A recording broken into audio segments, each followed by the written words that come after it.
Here is the link to the slideshow, and you can sign in on the slideshow, Kathy. Okay, I'm Connie Miller, and I'm up here in the technology department, and today we're going to talk about Screencastify. Screencastify is a recording platform for you to record your desktop, or you can record you reading for a book, or just make a recording for your students. You can also record different ways, like if you were showing a video on your desktop. So the district does not purchase this platform. For educators, I think it's $29.95 or something like that to purchase it for the year to get the unlimited version of it and all the parts that I'm going to show you today, because that's the one I have. If you get the free version of this, you can only record, I think, up to 3 minutes. So do know some schools have purchased the site license, and I think the site license is good for up to 25 people per site.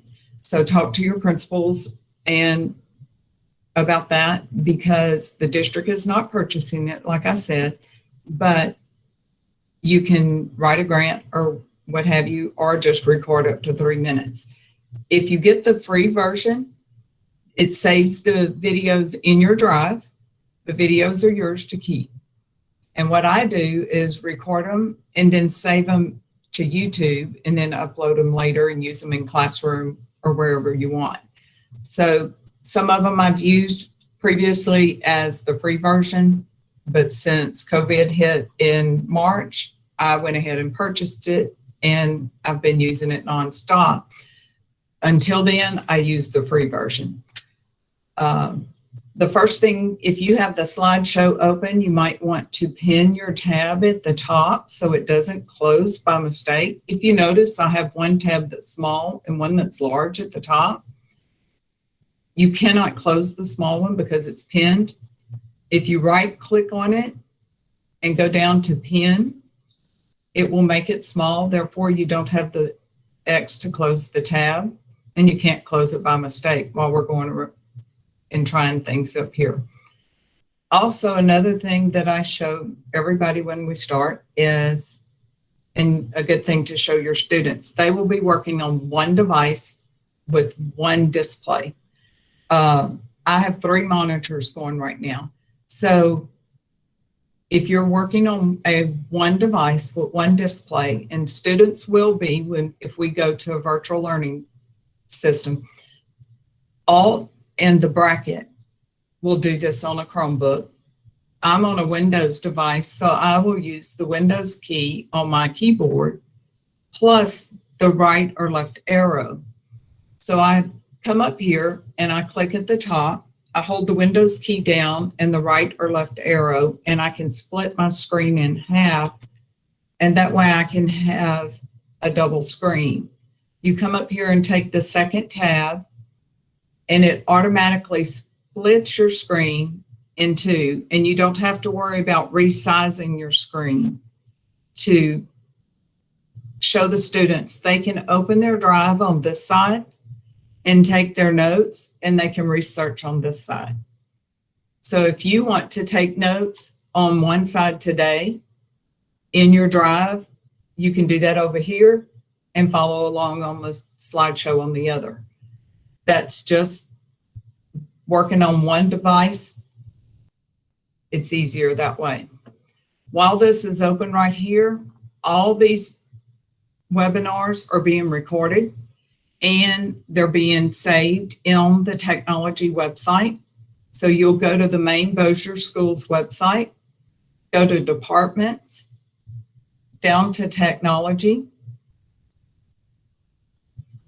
click on the Google Apps, and as we record them and they are sent to me in my drive, I upload them here with the name of the webinar and the date behind it. And you can go back and watch them. So if you were in the webinar, you can rewatch it, or if you missed it, you can go back and see them, and we'll leave them here for now. Now, do know that these classrooms, they're question and answer sessions just like we'll do today. So they're these informal webinars, and that way if you missed one, you can go back and look at them. Up here at the top is the COVID supplement that we used in the spring. We are up in the process of updating that for this fall. It's teacher guidelines for what is acceptable for technology for teachers in our district. Do know that we are not using Zoom this fall. Oh my gosh, Jeff. You will not be able to use Zoom with your students at all through Clever or anything. We will only use Meet with our students. It will work through Classroom. So this guideline up here will help you as you prepare for this fall. So back to Screencastify. It is an extension, and you will get the extension, and you can add it to your Chrome. However, when you go to add it to your Chrome, please make sure that you are logged into your Chrome account up here. Now, it doesn't matter. You really should never change accounts right here. When you click here, you're only managing that app. Like I'm only in Slides right now, right here. You should always click up here at the top and manage the browser. You want to add it to your browser, not to your app. So always click up here, make sure you are signed in as you and your Chrome browser, because I can be in several accounts here, but make sure you're logged into your Bossier Schools account. You want to add it to that account. So to get the Screencastify, you will go to the Chrome Web Store and add it. It will ask you if you want to add it. And yes, you can accept the permissions. It's okay to add it to your browser. And don't worry about it. And people will call up here and say, can I accept this? Yes, you can. It's safe. It's okay. Screencastify is a screen recorder. It will record you presenting. So if you create a slideshow and you want to teach it to your students like you were standing in front of the room, you can present it to your students and teach your voiceover. It's like a voiceover for your presentation and to your students. So it's like you teaching to your students. Once you add the extension, it will be up here at the top. This little Screencastify logo is up here at the top of my extensions, and it will stay there. And that's how your Screencastify is embedded in your extensions up here. So in this slideshow, it really, we'll go through it and then I'll show you how it works. So the slideshow is for you to keep and refer back to. The paid version gives me the option of a countdown. I have the option of counting down 3, 5, and 10 seconds when I press record, because you really don't want to just hit record and then have to go find your slideshow. It takes practice. You really want it to start on your first slide, and it just takes some playing with it to get started on it. You can record a browser, the desktop, or just use the camera on your laptop. If you don't have a camera on your desktop at school, get a Chromebook. They all have cameras, so you don't have to go buy a webcam. Just get a Chromebook and the microphone. So you'll have to turn all these devices on it, and usually it'll pop up right here in the URL, the omnibar right here at the top where you type the web address, and it'll say, do you want to activate the camera or the mic? And yes, you'll have to turn them on. So your browser tab, if you want to teach your students how, like the younger ones or the parents, just put a video to tell the parents how to find something on the district website or where to go to find something. You can tell them, record yourself with the steps, telling them where to go on the district website, and record yourself clicking on the right tabs and showing them the steps to go to. We're getting a new student information system. How can they go to sign up where to get their students' information. Click on the right tabs. That would take a 2-minute video. You can do that with the free version. How can students get their Gmail accounts? How can students sign into Clever? You can do that for parents or students and put it in your classroom or on your website. Easy. Students can get to all this stuff by clicking on students, and you can record those small things for students or guides for your parents. You can record it, like I said, over slides or over the browser. You can also just record yourself speaking directly to your students or reading a book. If it's for the younger students, read them a book and just record yourself speaking. Use a Chromebook, like I said, if you don't have a webcam. Screencastify, it asks you which screen you want to record. So if you have multiple screens, even if you only have the one, it says, which screen do you want to record? And you tell it which screen to share. And you click on it, and then it starts recording. So I'm going to record one and show you. Now, if you upload your videos, like I told you, I upload all mine to YouTube, mainly because they process faster and it doesn't take up space on your desktop. Some people download all their videos to their desktop at school and then put them in classroom, and they will most of the time play in classroom for students, but I wouldn't take the chance. Just upload it to YouTube, turn in the video approval form on the toolbox and get it approved for students. It's not a block we as the district are putting on it. It's a block that YouTube is putting on it. Now, YouTube has their own set of rules. It's something about PG-13. Who knows how they grade them, but sometimes they're blocked for students in classroom. And I will show you what that looks like as well.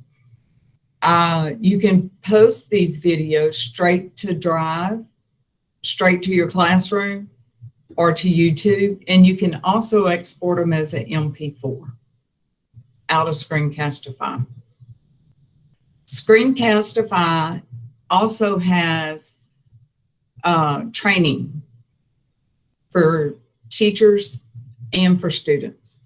So if it's something you want to get in and really learn how, you can clip your videos, you can put text over your videos. So if you really want to get in there and play with your videos, you can get as creative as you want or just record over your slides.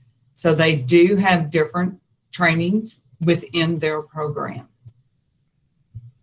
And they have different tools. So we'll play with some of these tools, and I have them on the slideshow for you. And the version I have is the editing, where you can name it and open it in Editor. So I will show you these tools and the editing. So if I wanted to show you the different ones, so we can go up here and just open a slide. To start Screencastify, I would click on the extension, and it opens up like this every time. So to record a browser tab, I would click on that, and I would show more options. So you can tell my mic is on because it shows me talking, and the little green bar goes up and down here. So my webcam's already on, and it's recording. So my embedded webcam is already on, and I'm going to count down 10 seconds, or I can change it to 5 or 3. We'll do 3. And I can show my drawing tools. So I can press record. It will count down, and it also shows me. Now it's going to show me looking off because I am looking at y'all in the center of my 3 monitors on my laptop. So your webcam, as you're recording, you can decide where you want to put it on your video. So you can move it around your video wherever you want it. So if you look over here, so this one makes me look like I'm looking more at y'all. These are your tools down here. So you can pause your Screencastify here, and this is your pointer tool. So I can take the pointer tool and change it to a focus. It grays out and highlights your mouse. So if you're really teaching from a slideshow and you want to emphasize something on it for your students, you can highlight where you're pointing for your students as you're speaking and recording over your presentation. You can turn that one off, and you can also make your cursor hide when it's not being moved. So I can make it hide in my presentation. Now I would have to turn it on present. You would want to do this in the present mode, and then it would hide when you're not presenting. This one makes it highlight when it clicks. See the little red dot? And it would highlight when it clicks. So it depends on your preference, what you like to use. This tool will allow you to draw or write on your slides. Or if you're on a website, we can go back. Let's go back one. We can also go back to the website. No, it's on the other one. We can do it from a website. You can draw or highlight. Well, I can't draw, and then you can erase it all at one time. So you can draw on your slides, you can highlight, you can emphasize, whatever you want. You can change your colors with the bar here, anything you want. And you can turn your webcam off. If you don't want yourself speaking to your students like this, if you don't want the students to see you, just want your voice, you can turn this off. So it's your choice. It's your preference. It's what you want. So there are some I do that I don't have my face on at all. It's just the voiceover. It depends on what you need and what you want. So it's your choice totally. So once you finish recording, you can hide your tools if you don't want tools. If you just need to read something, lower students, if you just need to read to them for the tools, you can hide the tools totally and just read the slides. Put it on present and just read. If you're teaching math, you might need the pencil and just write for them. You can pause your recording in the middle. The other day I was on Twitter and I read that a girl was recording on Screencastify, and when she knew she messed up in the recording, she would clap. So when she went to edit, every time she clapped, she knew she had to edit that out. So right before the clap, she knew she had to go back and edit. So it saved her time in editing. She knew she had to edit something right before the clap. So that was her way of editing her own videos. So I thought, well, that's kind of different, but interesting. So when you're finished recording and you think you're done, you can come up here. You see the red dot? That means it's still recording up here. Also on this, you can change your screenshot to full screen if you want to end with your full screen and not your slideshow. So up here, it's still recording. You can click on it and it will give you the option to stop, redo, pause it, or just trash it. If you know oh, I messed up, I need to start over, you can stop. So we will stop this one. And when you stop the video, it automatically goes to the Screencastify. So because it's recording this slideshow, it automatically named it Screencastify 715, what my slideshow was named, Google Slides. And as you can see, it's automatically playing and uploading it. And so it's processing the video now. And that's what it'll do. It'll process it. I have the sound off, so you can't hear it right now. So once it processes, you can share it to Classroom immediately. publish it to YouTube, or embed it on a website. Because I have the pay-for version, we can open this in Editor, and that's what I'm going to do. Now, if you know this is a bad one, don't save it in your drive. Just go ahead and trash it. So I'm going to open it in Editor.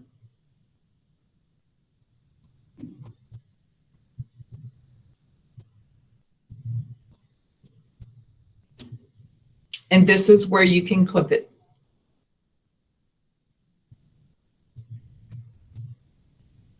And it makes it, Screencastify makes it easy to clip because you see the little, you can drag this and move it. You can click where you think you want to clip it. So if you know the first couple seconds you want to clip out, you can drag and get that precise with it. If you know all the way at the end, you need to go to the end and move it, you can clip that out. And you clip on the select a clip and clip it. You can put text over it. You can crop something, select a video clip. You can come up here and select which part you want to be the first. Before I start doing a Screencastify, I always have the top slide that I want ready to go. I never start it without the very first slide of the slideshow showing. That way, the very first slide is the beginning of your presentation. So when you're finished with this one, it will be in your drive. So this one is saved now in my drive.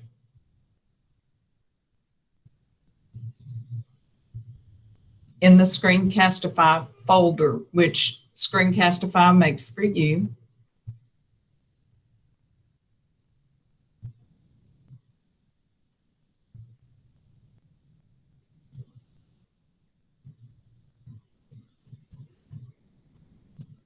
And it'll be today's. And it's not processed yet because it takes a while. So you can imagine just talking this morning, it went over 4 minutes. So that's why I pay for the longer version to do the more than 3 minutes. So this video, after I record it, I would upload to YouTube. It's the easiest for me. So this one's trying to process. It takes a while. That's why I load them straight to YouTube. So I go to YouTube. I have a channel. All of y'all can set up your own channel because anybody can in the district. Go to settings. If you don't have your own channel, it just says set your own channel right here. Your channel, but everybody has a channel. So I'll go back to home. And to upload your video, you go to the camera right here, top right, upload.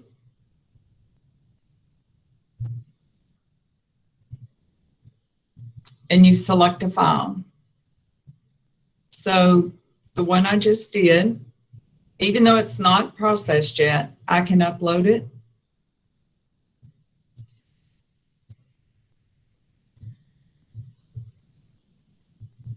Let's see if I can find it now.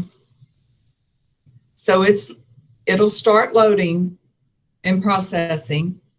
It still has the same name. It'll give me a link for it. This is where I go back to my slideshow. I click on the main slide, the title slide. I go to File. I download a JPEG of the first slide only. Go back to YouTube, upload that. That becomes the title of your movie, of your video. That way you don't have to try to find the title slide of your video. I always say no. Is it a child's video? Say no, because then they want you to say what age limit. So don't say it's for a certain age. You do not have to fill out any of this, where it was recorded or anything like that. If you want to add cards to your video, that's if you want to ask students questions in the middle of your video. So if you're really teaching your students and you want to pause your video in the middle and ask questions, add a card. That's what cards are for in YouTube videos. Right here is where you would put your video as unlisted. That means people cannot search for it on YouTube. So put it unlisted and save it. You will copy this link, and that link is what you put in Classroom. So you copy that link right here and you put that in Classroom. So now these are the videos that I have listed on the website. So that's how I put them all listed right here. And they're ready to go. But that's how I get the first slide too, by downloading that one picture or that JPEG of the first slide. Some of them I had to make just because. But that's how you do Screencastify. And you can see the older Screencastifys are here. But you can use Screencastify. They're older. Some of them are older, but the newest one after today, we'll have this one up here. I'm going to replace this one with the new one. I won't keep that one there. Also, all of these are here. And once you watch one of them, they're all here. You can join, you can subscribe to the channel and get them all. It doesn't matter because I'll put them all here anyway. So it's your choice how you save them, but the slideshow's yours to keep. It's up to you. Talk to your principal, see if you can get the subscription for the site. If not, you can, for $29, it was worth it to me to get the subscription because I use it that much. So make sure you sign in. If you have any questions, send me a chat. Do know that it works great. It's not for students. It is a teacher tool. So it is, you can use it quickly and it's pretty easy to use. If you have any questions, let me know. And I think we're done.